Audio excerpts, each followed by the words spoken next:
नहीं करना पड़ेगा। आप सभी जानते हो इस कॉन्सेप्ट से, आप सभी वाकिफ हो, आप बस उसका नाम शायद आपको नहीं पता होगा। Euclid's division algorithm. एल्गोरिथम का मीनिंग सबको पता है, व्हाट इज एल्गोरिथम। ये आपको नाइन्थ क्लास में भी बताया गया होगा, नहीं बताया है वैसे अगर तो कंप्यूटराइज्ड लैंग्वेज जो होती हैं उसमें भी आपको बताया जाता है। Not not formula actually. Algorithm is not formula. हाँ, काइंड ऑफ, विनायक। तो उसका मीनिंग क्या होता है बच्चे निकिता? एल्गोरिथम में हम क्या करते हैं? Yes, we put conditions, means किसी प्रॉब्लम को स्टेप बाय स्टेप सॉल्व करते हैं, है ना? When we, yes, a way और प्रोसीजर, करेक्ट। जब हम किसी प्रॉब्लम को स्टेप बाय स्टेप सॉल्व करते हैं, that is called algorithm of that specific problem. Fine. तो यूक्लिड्स का नाम आप सभी ने सुना हुआ है, यूक्लिड्स का नाम सभी ने सुना है, यस और नो? कौन थे यूक्लिड, सभी को पता है? कौन थे, as in I am not asking history, just ये पता है कि वो मैथमेटिशियन थे। यस। और आपने ninth, no not scientist, maths के साइंटिस्ट बोल सकते हो, but actually he was mathematician. तो यूक्लिड्स ने बहुत सारी थ्योरीज, बहुत सारे पॉस्टुलेट्स, बहुत सारे एग्जाम्स बनाए। तो यहाँ पर भी उन्होंने, यूक्लिड्स ने एक थ्योरी दी थी कि, और लेमा मीन्स क्या होता है? लेमा आप बता सकते हो? What is lemma? What's the meaning of lemma?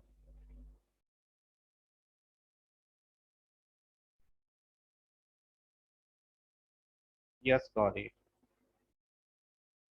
That's lemma, not lemma. That is Lama.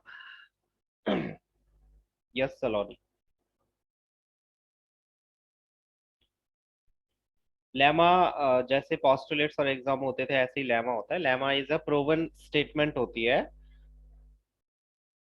जिसको हम बाकी दूसरी चीजों को प्रूव करने में यूज करते हैं। एक ऐसी स्टेटमेंट जिसको हम दूसरी चीजों को प्रूव करने में यूज करते हैं। लामा एक एनिमल होता है, बहुत क्यूट एनिमल्स होते हैं जिनका यूज वुल वुल के प्रोडक्शन में किया जाता है।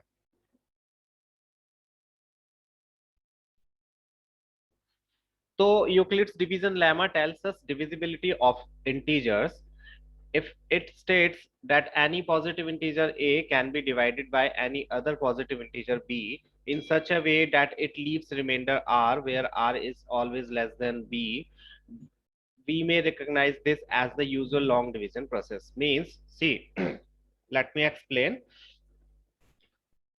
हम हमारे पास कोई भी नंबर होता है, सपोज करो I give you a number,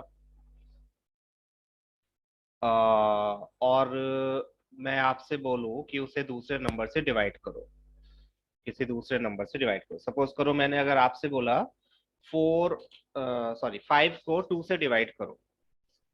अगर आप 5 को 2 से डिवाइड करोगे, यहाँ पर डिवीजन हम एग्जैक्ट डिवीजन नहीं कर रहे हैं, डेसिमल वाली नहीं कर रहे हैं, जस्ट डिवीजन कर रहे हैं। तो आपको उसमें क्वेश्चन क्या मिलेगा जब आप 5 को 2 से डिवाइड करोगे? What will be question?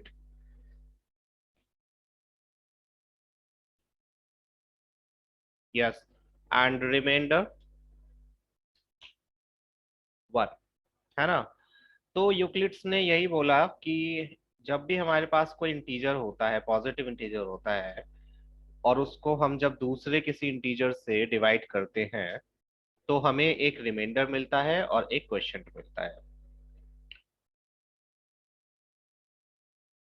Euclid's division lemma provides a step-by procedure to compute the HCF of any two positive integers. ये अभी हम बाद में पढ़ेंगे थोड़ी सी देर में। पहले let me show you division lemma, division algorithm जो होता है वो क्या होता है? Where is my pen? हाँ, आपने 5 को 2 से डिवाइड किया, 2 2s आर 4, बचा 1। तो यहाँ पर रिमाइंडर क्या है? 1 है। क्वेश्चन क्या है? ये 2 है। डिवाइजर क्या है? डिवाइजर भी 2 है। और जो आपका डिविडेंड है वो क्या है? 5 है। Dividend is 5, remainder is 1, quotient is 2 and divisor is also 2। तो व्हाट ही सेज कि इस नंबर को हम, ये जो डिविडेंड है इसको हम बी क्यू प्लस आर की फॉर्म में लिख सकते हैं। मीन्स डिविडेंड हमेशा किसके इक्वल होगा? Divisor into quotient plus remainder. क्या ये बात आप सभी को पता नहीं है? क्या ये बात आप सब नहीं जानते हो कि डिविडेंड हमेशा divisor into quotient plus remainder के इक्वल होता है? ये सभी को पता है? कोई ऐसा है जिसको नहीं पता हो? सभी को पता है। तो बस इसी को यूक्लिड्स डिवीजन लेमा बोला जाता है। यही चीज जो है यूक्लिड्स डिवीजन लेमा है। इसका यूज क्या है और कैसे करते हैं वो अब हम पता करेंगे। लेकिन बेसिकली मीनिंग यही है कि किसी भी नंबर को हम उसके डिवाइजर, क्वोशिएंट और रिमाइंडर के कॉम्बिनेशन में लिख सकते हैं। That's it. नोट करने की जरूरत नहीं है आपको वैसे तो। ये स्लाइड से आप बाद में देख कर सकते हो। अभी समझ लो, ठीक है? अभी मत करना, अभी इसको आज समझ लो अच्छे से। अब Euclid's division lemma states that for any two positive integers से a and b, there exist two unique numbers say q and r such that a equals to bq plus r। अगर आपको a और b दो numbers दिए हुए हैं तो ए और बी के बीच में आप कैसे रिलेशन फाइंड आउट कर सकते हो? आप ए को बी से डिवाइड अगर करोगे, इफ सपोज करो ए बी से बड़ा है, तो आप ए को बी से डिवाइड करोगे जिससे हमें क्या मिलेगा? एक क्वोशिएंट और एक रिमाइंडर। और यहाँ पर अक्षर जैसे तुमने पूछा था, रिमाइंडर हमेशा जीरो से बड़ा या जीरो के इक्वल होगा। देखो आपका जो भी रिमाइंडर है आप कभी भी डिवाइड करते हो तो जीरो से छोटा, मींस नेगेटिव रिमाइंडर कभी भी नहीं आता है। क्या आज तक किसी का नेगेटिव रिमाइंडर आया है डिवाइड करने पर? Ever? According to maths rules negative remainder कभी भी नहीं आएगा। यस, है ना? और रिमाइंडर कभी भी डिवाइजर से बड़ा भी नहीं आ सकता, उसके इक्वल भी नहीं आ सकता। बड़ा तो क्या, उससे इक्वल भी नहीं आ सकता। आप अगर 5 को डिवाइड करोगे 2 से, या सपोज करो 5 को 3 से डिवाइड कर रहे हो, तो रिमाइंडर कभी भी 3 के इक्वल या उससे बड़ा नहीं आ सकता। वो हमेशा रिमाइंडर हमेशा 3 से छोटा ही आएगा। अगर 3 से बड़ा आ रहा है तो समझ लो आपका आंसर गलत है। यहाँ आप ऐसा तो नहीं लिख सकते 3 1 अगर 3 करोगे तो यहाँ पर 3 से बड़ा नंबर या उसके इक्वल तो आ ही नहीं सकता। Which line Nikita?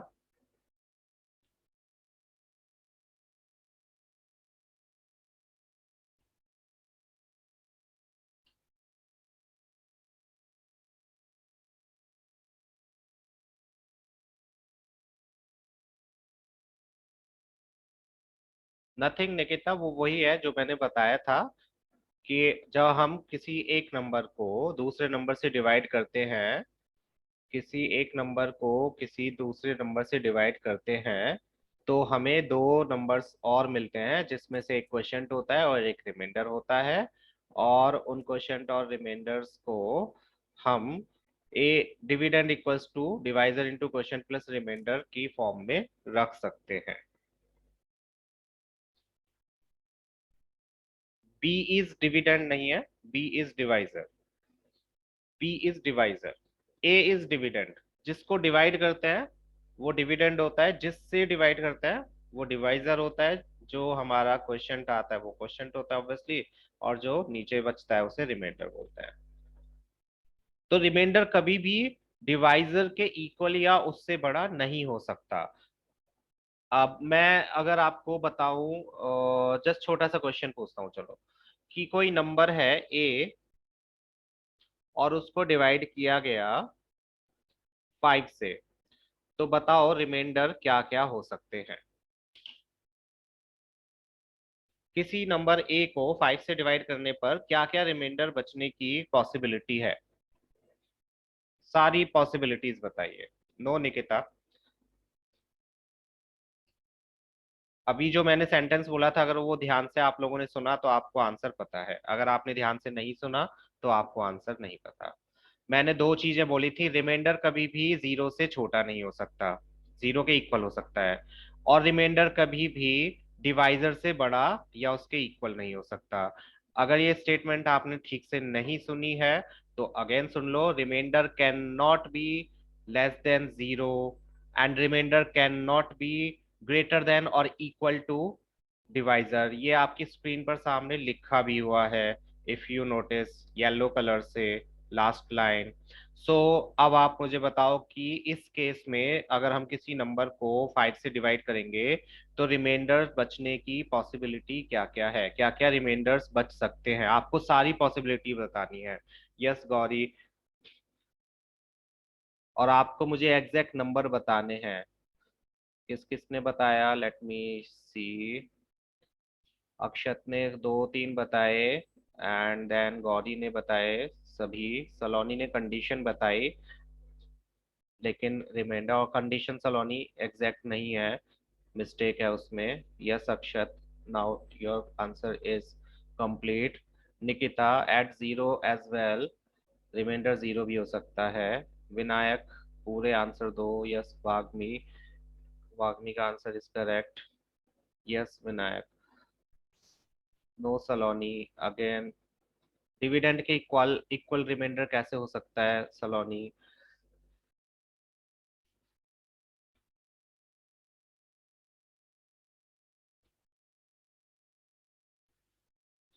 Kartik again, statement देखो बच्चे, आप स्टेटमेंट देखकर क्यों नहीं आंसर लिखते हो सभी, मुझे ये समझ नहीं आता, आप अपने इंटरप्रिटेशन नहीं लगाओगे। Use statement. यहाँ बोला है रिमाइंडर जीरो से बड़ा या इक्वल हो सकता है और डिवाइजर से छोटा होगा।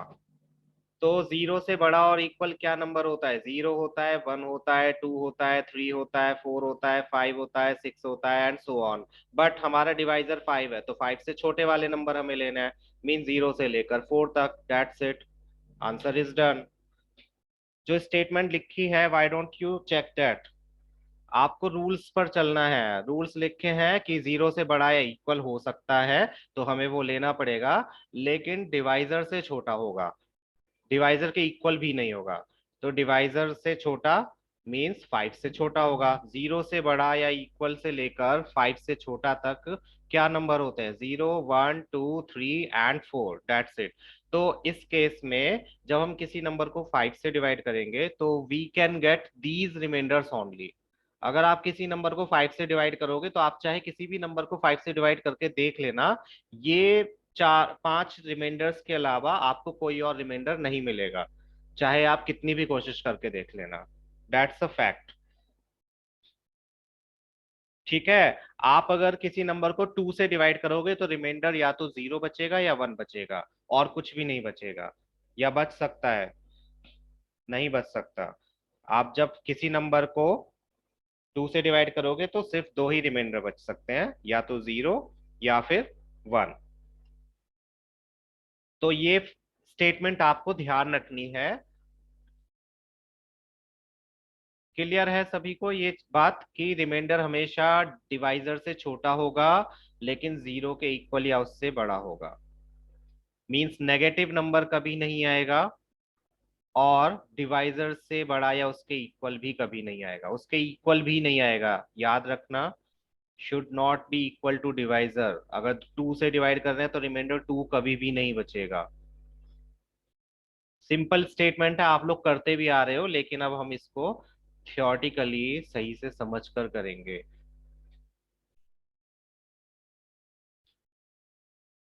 चलो ये स्टेटमेंट क्लियर है सभी को कि किसी भी नंबर को अगर हम किसी से डिवाइड करते हैं तो एक क्वेश्चन मिलता है और एक रिमाइंडर मिलता है, जिसमें रिमाइंडर जीरो से बड़ा या उसके इक्वल बट डिवाइजर से छोटा होगा।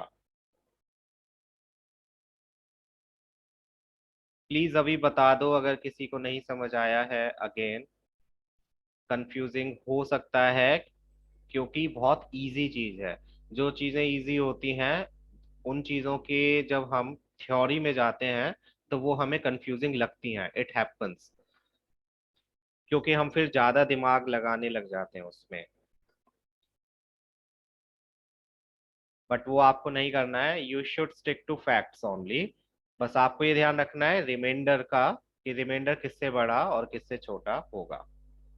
इसी से आपके क्वेश्चंस इस पर बेस्ड जो होंगे वो सॉल्व हो जाएंगे। अगर ये चीज याद नहीं रहेगी तो फिर आप घूम जाओगे क्वेश्चंस में। तो मेन चीज ये है याद रखने वाली। ठीक है। जैसे एक एग्जांपल यहाँ पर दिया हुआ है, 13 को डिवाइड किया 3 से। तो 3 से डिवाइड करेंगे जब, तो सबसे पहले आप क्या करोगे, 3 कितने टाइम्स आप यूज करोगे? सबसे पहले आप क्या लोगे? ऑफ कोर्स 4 लोगे। 3 4s आर 12। करेक्ट। तो रिमाइंडर क्या बचा? 1 बचा। ठीक है, क्या हम इसके आगे सॉल्व करेंगे इसे?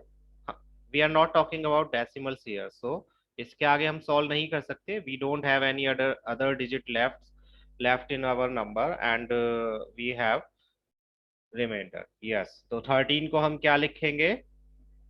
13 is dividend, 3 is divisor, 4 is quotient, and 1 is remainder.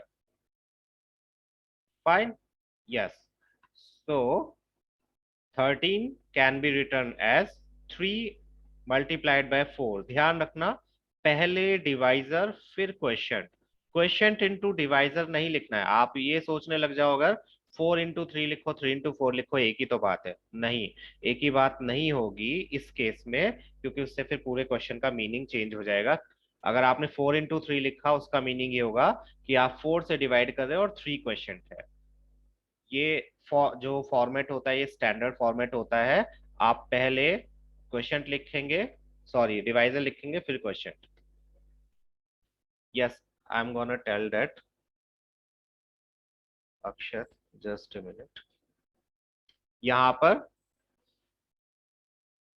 और ये जो मैं अल्फाबेट्स बता रहा हूँ ये जरूरी नहीं है कि आप ऐसे ही यूज करोगे, बट मोस्टली यही यूज किए जाते हैं। यहाँ पर जो डिवाइजर होगा, डिविडेंड होगा, मींस जिसको आप डिवाइड करोगे वो हमेशा ए कहलाएगा। जो डिवाइजर होगा वो बी कहलाएगा। क्यू से क्विशेंट, क्वेश्चंट, और आर से रिमाइंडर। तो कंफ्यूजन ए और बी में नहीं होनी चाहिए। क्यू और आर तो आपको याद हो जाएंगे, क्यू से क्वेश्चंट है और आर से रिमाइंडर। ए और बी में आपको ध्यान रखना है, जो ए होगा वो डिविडेंड होगा, जो बी होगा वो डिवाइजर होगा। ठीक है अक्षर?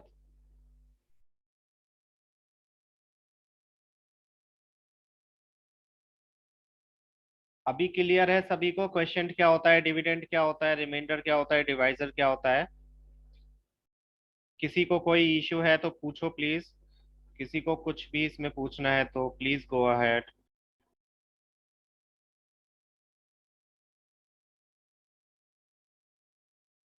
ओके, चलिए तो। Yes, this was known from very earlier classes, but भूल जाते हैं एंड इतना थियोरटिकली नहीं बताते हैं ऑब्वियसली। जब हम थियोरटिकली पढ़ते हैं तो थोड़ा कंफ्यूजिंग हो जाता है, आई अंडरस्टैंड दैट।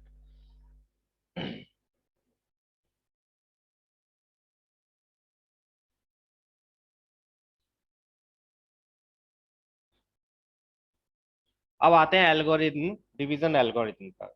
देखो, डिवीजन एल्गोरिथम का यूज हम mostly highest common factor calculate करने के लिए करते हैं यूज।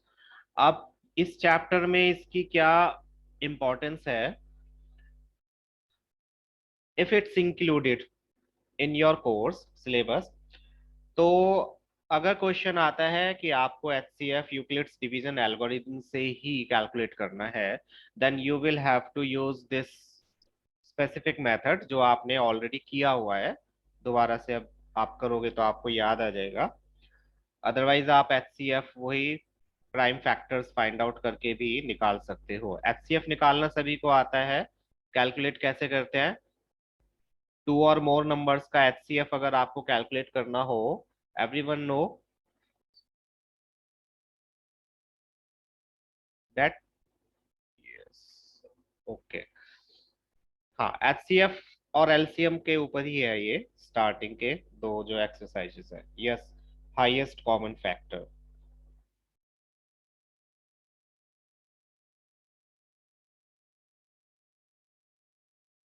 तो यूक्लिड्स डिवीजन एल्गोरिथम के बारे में देखते हैं। इजी है बहुत, कोई मुश्किल नहीं होगी। Euclid's division algorithm is a technique to compute the highest common factor of two or three given positive integers. आप और भी नंबर्स का निकाल सकते हो, बट आपके केस में टू और थ्री है।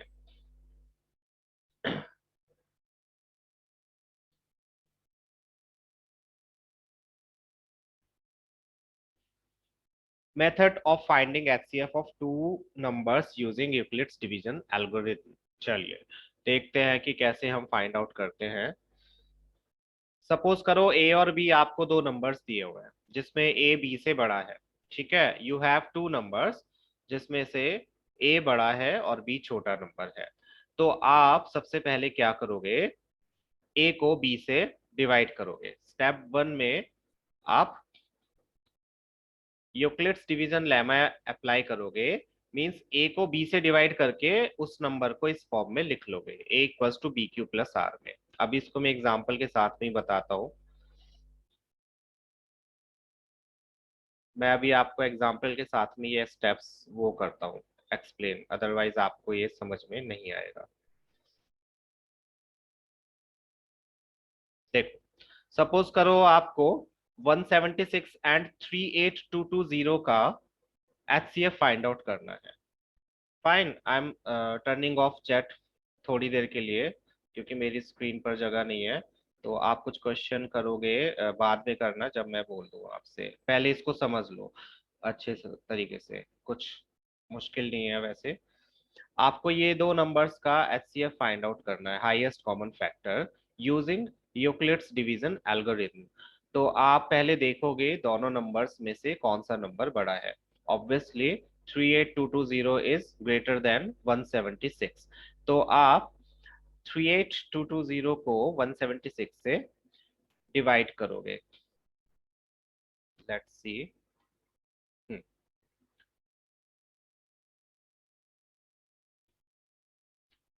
38220 is greater than 176 by Euclid's division lemma. जब हम इसको 176 से डिवाइड करेंगे तो हमें क्या मिलेगा? 176 से जब डिवाइड करोगे तो 217 क्वेश्चन मिलेगा और 28 रिमाइंडर मिलेगा। ये मैंने डायरेक्ट कर रखा है, आप रफ वर्क में करोगे या फिर फेयर वर्क में भी करोगे तो सामने करके आपको दिखाना है। तो अब आप मेरे को ये बताओ कि यूक्लिड्स डिवीजन लेमा के हिसाब से इस फॉर्म में अगर मुझे इसको लिखना है, इन दो नंबर्स को, तो बताइए क्या लिखा जाएगा?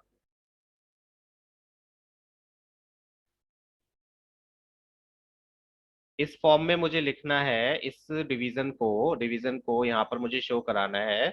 तो क्या लिखा जाएगा इस फॉर्म में? इसमें कौन डिविडेंड है, कौन डिवाइजर है, कौन क्वेश्चन है और कौन रिमाइंडर है? देखकर बताओ आप खुद। आपके सामने डिवीजन भी हो रखी है, आपके सामने रिमाइंडर भी प्रेजेंट है, क्वेश्चन भी प्रेजेंट है, डिविडेंड भी प्रेजेंट है, डिवाइजर भी प्रेजेंट है। तो आप मुझे बताओ, जब हम इस फॉर्म में लिखेंगे तो वो क्या लिखा जाएगा? आप क्या लिखोगे, उसको किस तरह से लिखोगे? यस अक्षत, 210 नहीं है, वो 17 है, but fine. Yes, correct. 38220 equals to 176 multiplied by 217 plus 28। ठीक है, ये आपने लिख दिया। तो आप यहाँ पर चेक करोगे कि क्या रिमाइंडर जीरो है। आप बताओ, क्या रिमाइंडर जीरो है? Is remainder zero?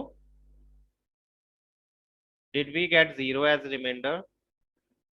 नो। तो फिर अब हम क्या करेंगे? अगेन ये जो डिवीजन है इसमें से हम जो इसका बी है, बी मींस जो डिवाइजर है और जो रिमाइंडर है, बी एंड आर, इन दोनों को अब हम डिवाइड करेंगे। हमेशा ध्यान रखना, B means divisor and R means remainder. Divisor and remainder इनको हम डिवाइड अगेन करेंगे, मीन्स 176 एंड 28। Remainder 28, divisor 176। अब हम इन दोनों को डिवाइड करेंगे, मीन्स 176 को 28 से। 176 को 28 से डिवाइड किया तो हमारे पास क्वेश्चन 6 आया और रिमाइंडर 8 आया। इसको भी हमने यूक्लिड्स डिवीजन लेमा की फॉर्म में लिख दिया। अगेन हमारे पास रिमाइंडर 0 नहीं है, तो फिर हम इसके डिवाइजर और इसके रिमाइंडर को डिवाइड करेंगे, मींस 28 को 8 से डिवाइड करेंगे। 28 को 8 से डिवाइड किया तो हमारे पास क्वेश्चन 3 आया और रिमाइंडर आया 4। इसको फिर हमने यूक्लिड्स डिवीजन लेमा की फॉर्म में लिख दिया। यहां भी रिमाइंडर 0 नहीं आया, तो हम अगेन इसके डिवाइजर और इसके रिमाइंडर को डिवाइड करेंगे, मींस 8 को 4 से डिवाइड करेंगे। 8 को 4 से डिवाइड किया, इस बार हमारे पास रिमाइंडर 0 आ गया। इसको हमने लिखा यूक्लिड्स डिवीजन लेमा की फॉर्म में। जिस स्टेप में भी रिमाइंडर 0 आ जाएगा, वहां पर जो भी डिविडेंड सॉरी डिवाइजर होगा, बी की जो वैल्यू होगी वो क्या होगी, एचसीएफ होगी। नो, 2 नहीं, 4। लास्ट स्टेप में जो डिवाइजर होता है वो एचसीएफ होता है।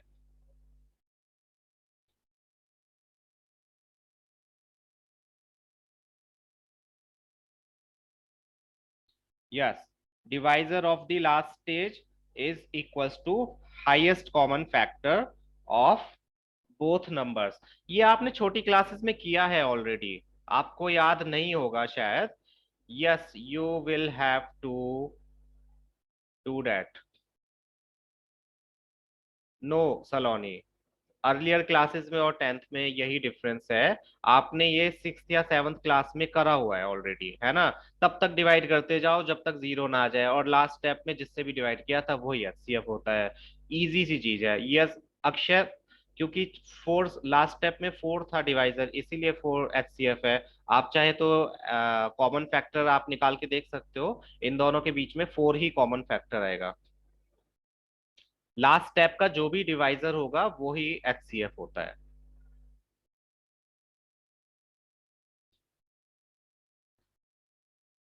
सभी ने किया हुआ है ये छोटी क्लासेस में, है ना। तब तक हम डिवाइड करते चले जाते हैं जब तक कि रिमाइंडर 0 नहीं आ जाता, और फिर लास्ट स्टेप में जिससे डिवाइड करते हैं वही एचसीएफ होता है।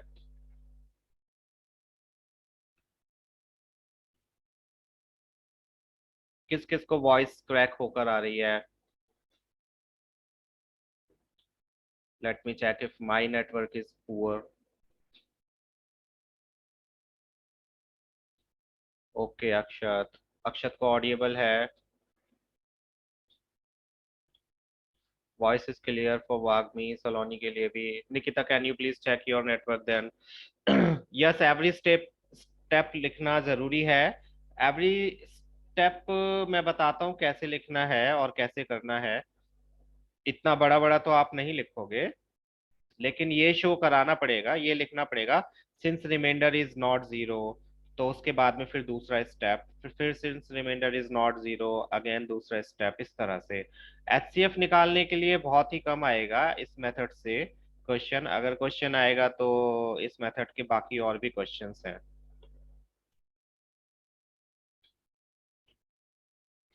चलो, तो ये एचसीएफ निकालने का क्वेश्चन जरूर है, छोटा क्वेश्चन है, मीन्स बहुत इजी क्वेश्चन होता है।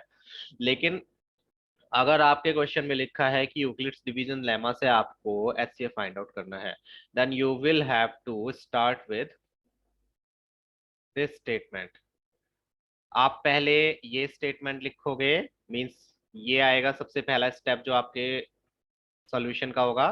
उसके बाद में ये आपके सॉल्यूशन का दूसरा स्टेप होगा। उसके बाद में ये आपके स्टेप होगा। ये सारे ही स्टेप होंगे एक्चुअली।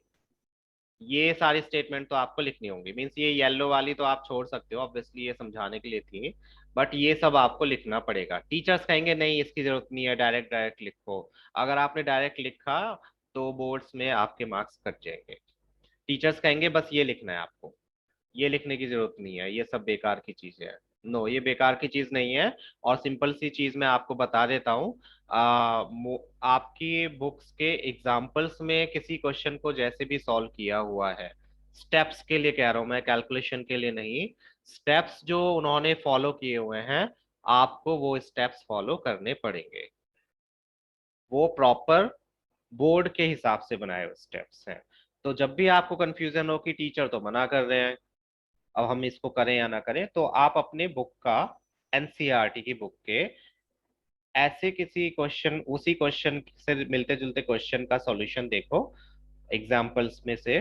और अगर उस एग्जाम्पल में वो स्टेप्स दिए हुए हैं जो आपके टीचर ने मना किए हैं, तो आप वो स्टेप्स करोगे, वेदर टीचर सेज कि करना है या नहीं करना है।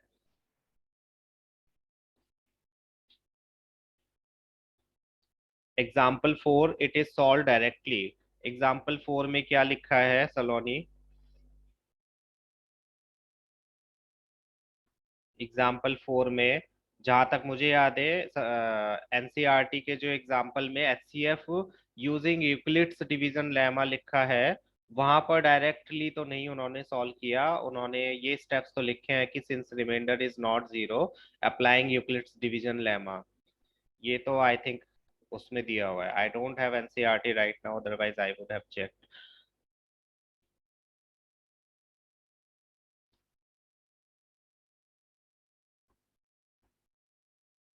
नो, स्वीट सेलर वाले में बच्चे उन्होंने लिखा भी नहीं होगा कि यूक्लिड्स डिवीजन लेमा से करो। व्हाट आई वाज सेइंग कि यूक्लिड्स डिवीजन लेमा जहां पर लिखा है वहां आपको ये लिखना ही होगा। स्वीट सेलर वाले में तो ये भी नहीं लिखा होगा कि किस प्रोसेस से आपको एचसीएफ निकालना है। डजेंट मैटर, आप कॉमन फैक्टर निकाल कर लो उस क्वेश्चन को सॉल्व, उससे फर्क नहीं पड़ेगा। सिंपल एचसीएफ बच्चे यही तो होता है, डिवाइड करते जाओ जब तक कि आप जीरो ना फाइंड आउट करो रिमाइंडर।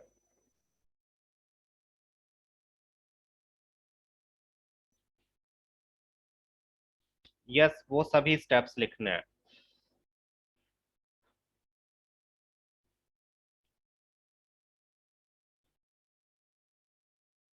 विदाउट इक्लिप्स एल्गोरिथम भी बताना पड़ेगा निकिता? हम्म, वाई? जरा बताओ 10 और 16 इसमें एचसीएफ क्या होगा? आप खुद ही बता दो चलो, without calculating using Euclid's division lemma, ऐसे ही बता दो। No, it's not been long बच्चे, हमने नाइन्थ में भी किया था।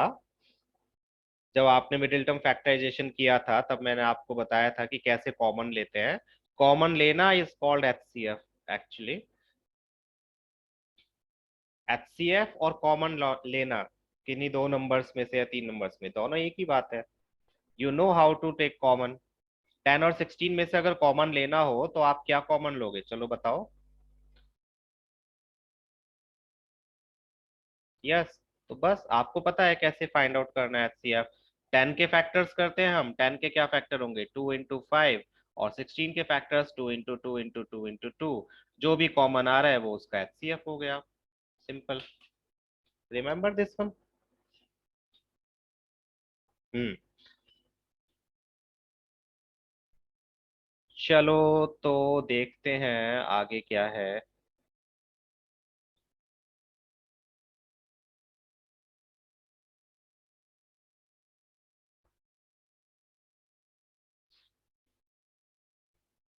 1.1 देखो। एंड विनायक, यस, इसकी रिकॉर्डिंग मैंने कर ली है, अभी मैंने कोई भी अपलोड नहीं करनी है लास्ट वीक से, बिकॉज ऑफ सम इश्यूज। मैं कर दूंगा एक साथ इनको अपलोड, तो देख लेना। हालांकि ये वाली शायद ऑलरेडी यूट्यूब पे पड़ी होंगी लास्ट ईयर की।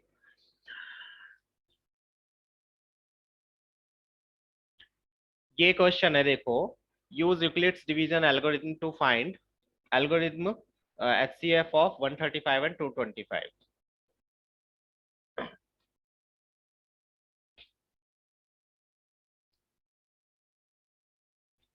एलसीएफ एंड एचसीएफ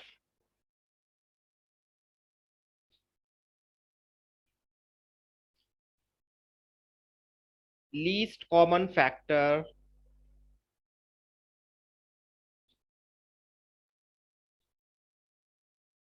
नहीं तुम्हें क्वेश्चन लिखने की जरूरत नहीं है। Okay, yes, HCF. हाँ, तो 135 और 225 का देखो एचसीएफ मैं अब आपको कैलकुलेट करके बता रहा हूं कि आप कैसे निकालोगे।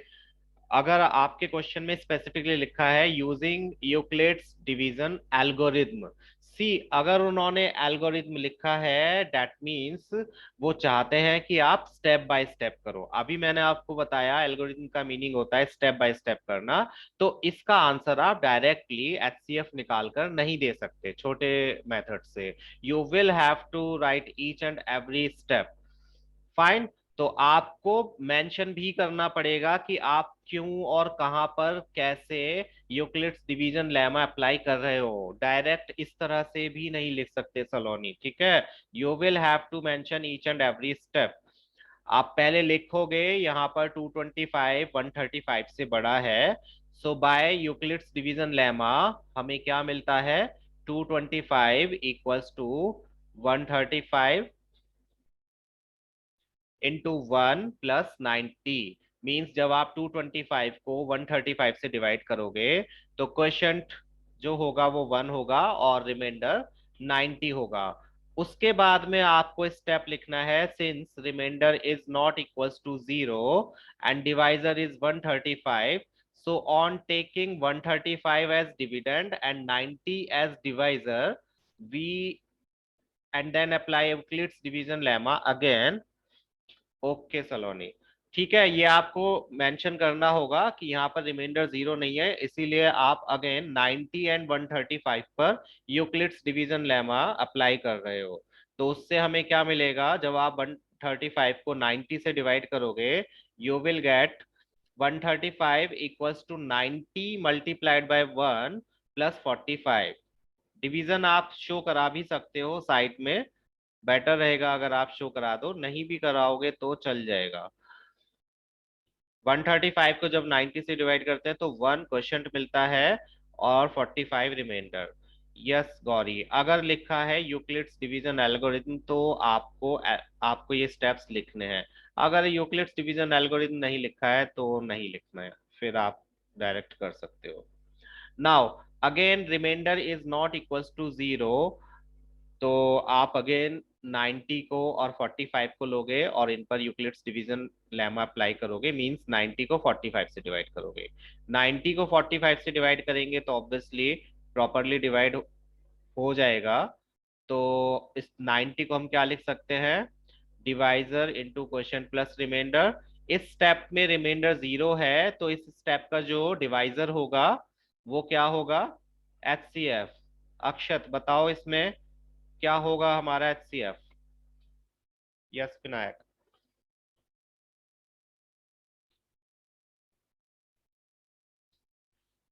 Yes Gauri.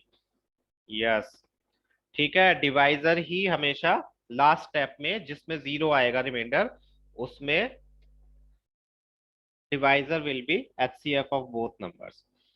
So remainder is equals to 0 and divisor is 45. So HCF of 135 and 225 is 45। यहाँ पर HCF 45 है।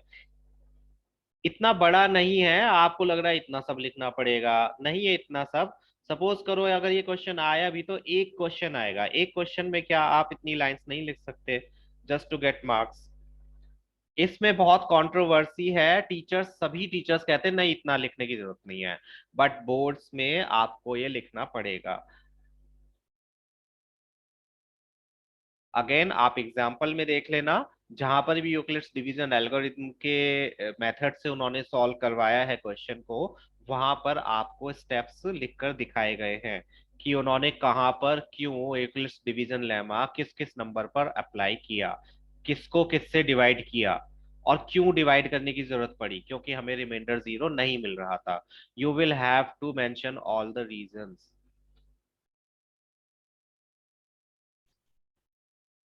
अगर नहीं लिखा है यूक्लिड्स डिवीजन एल्गोरिथम से करना है solve, then you can use any method. छोटा बड़ा डजंट मैटर, बट मेथड होना चाहिए, डायरेक्ट आंसर नहीं लिखना है। You need to show any calculation related to that question. ठीक है, ये समझ आ गया कि कैसे आपको एचसीएफ फाइंड आउट करना है। किसी को कोई डाउट है इसमें पूछो कि सर ऐसे इसको क्यों डिवाइड करा, वैसे क्यों डिवाइड किया, एनीथिंग प्लीज आस्क मी।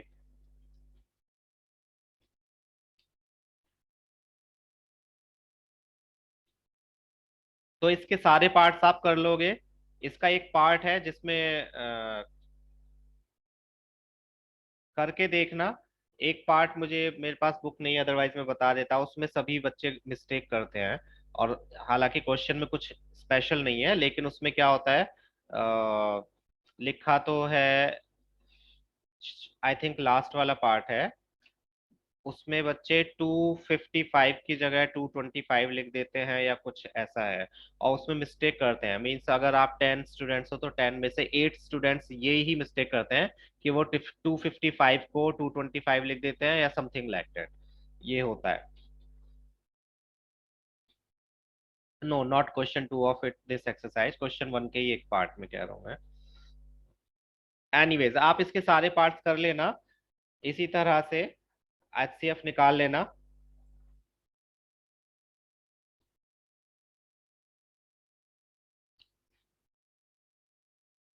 ये आपका होमवर्क रहेगा, ठीक है। आते हैं सेकंड क्वेश्चन पर। वर्ड प्रॉब्लम के क्वेश्चंस जो होते हैं, ये वाले क्वेश्चंस, ये थोड़े से कंफ्यूजिंग क्वेश्चन हो सकते हैं। देखो, मेन क्वेश्चन इसमें ये 3 क्वेश्चन है इस एक्सरसाइज में, एक सेकंड है और लास्ट में 2 क्वेश्चंस और है। और लास्ट के जो 2 क्वेश्चंस हैं, अगर ये वाला पार्ट, ये वाला टॉपिक आपके कोर्स में है, तो मोस्ट प्रोबेबली एग्जाम में जो क्वेश्चन आएंगे वो इन्हीं 3 क्वेश्चंस में से आएंगे, इससे डिफरेंट नहीं आते हैं। तो ऐसे वाले जो क्वेश्चंस हैं जिसमें ये शो कराना है कि एनी पॉजिटिव और इंटीजर एंड सो ऑन, ऐसे वाले 3 ही क्वेश्चन है इस पूरे चैप्टर में। वो 3 क्वेश्चन आप अगर कर लोगे तो I think they are more than enough. लेकिन समझ के, अगर आप समझ गए कि एक्चुअल में हम क्या कर रहे हैं और क्यों कर रहे हैं, तो आप समझ जाओगे। अदरवाइज आपके लिए फिर सारे क्वेश्चंस प्रॉब्लम करेंगे। No Gauri, you don't need to send the questions, HCF वाले क्वेश्चंस आप कर लो, आई ट्रस्ट यू। आप लोग कर लोगे, इजी क्वेश्चंस हैं। जो क्वेश्चंस मुझे करवाने हैं वो मैं आपसे मंगवाऊंगा बाद में, ठीक है। तो पहले क्वेश्चन को समझना है आपको। देखो, no Saloni, you don't need to do that, I know. ऐसे क्वेश्चंस बहुत सारे दिए होते हैं बुक्स में, लेकिन आपको वो नहीं करने हैं।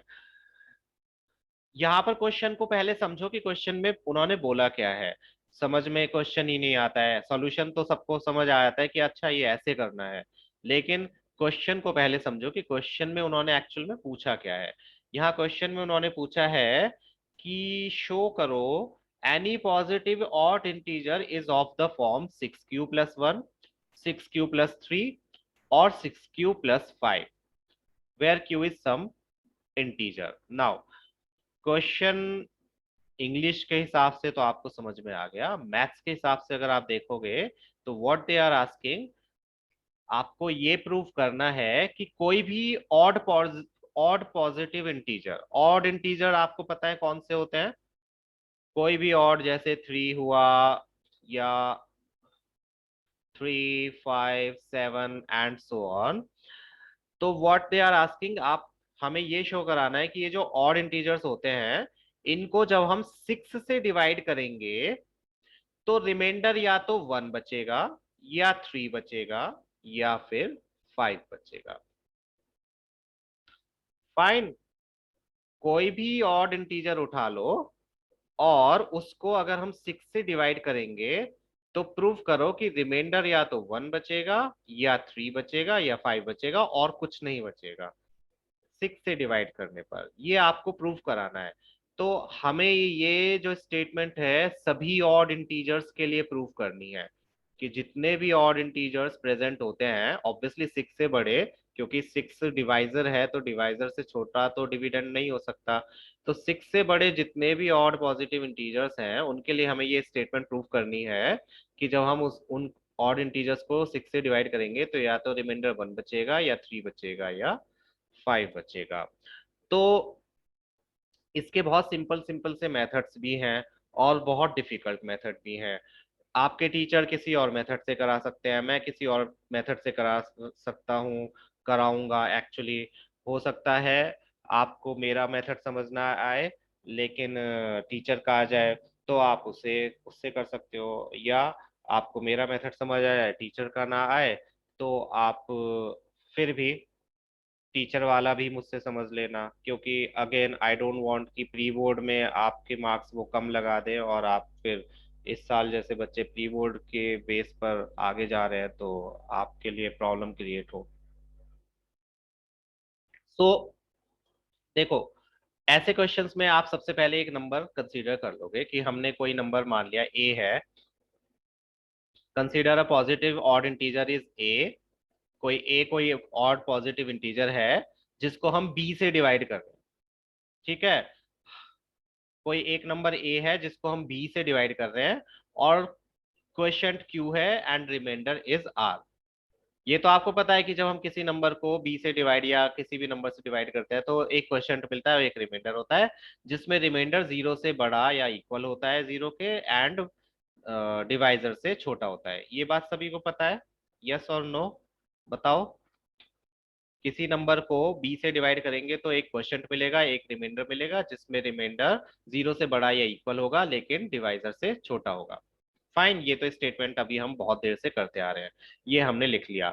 अब यहाँ पर आपको क्या लेना है, इसमें ध्यान रखना कि अगर सिक्स है तो आप सिक्स, ऑड है तो टू, इस अभी मैं बताता हूँ चलो करके ही।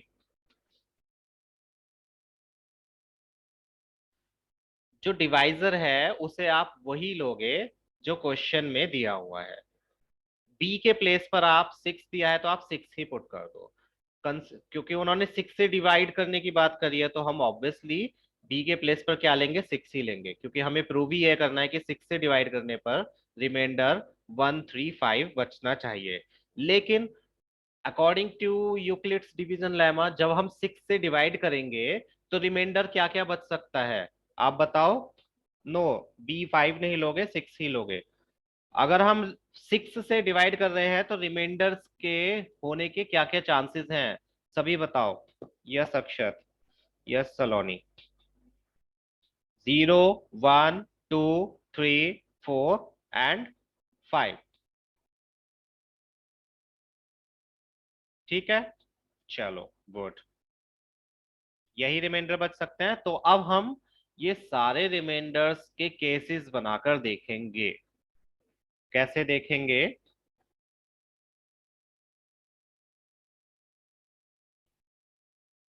सपोज रिमाइंडर जीरो था, ठीक है।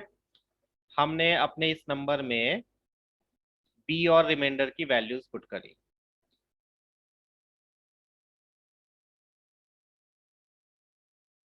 ए equals to six Q plus R, R के प्लेस पर जीरो आ गया है ना, यहाँ आर के प्लेस पर हमने रिमाइंडर की वैल्यू जीरो रख दी। ये स्टेटमेंट समझ आ गई? हमने नंबर क्या कंसीडर किया था, ए किया था। ए को हमने सिक्स से डिवाइड किया, बी के प्लेस पर सिक्स पुट किया, तो रिमाइंडर हमने क्या लिया, हमने सपोज किया कि सबसे पहला रिमाइंडर जो बचा वो जीरो बचा, तो हमने प्लस जीरो लिख दिया। जीरो लिखोगे तो नहीं लिखोगे, एक ही बात है। तो ए की वैल्यू क्या आई, सिक्स क्यू आई। करेक्ट। अब ए की वैल्यू सिक्स क्यू आई है, इसका मीनिंग क्या हुआ? नाइन्थ वाले बच्चे आने लगे।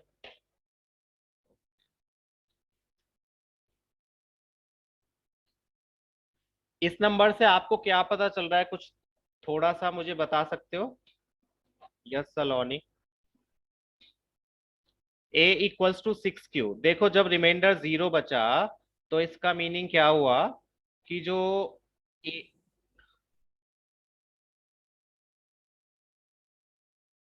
Yes correct.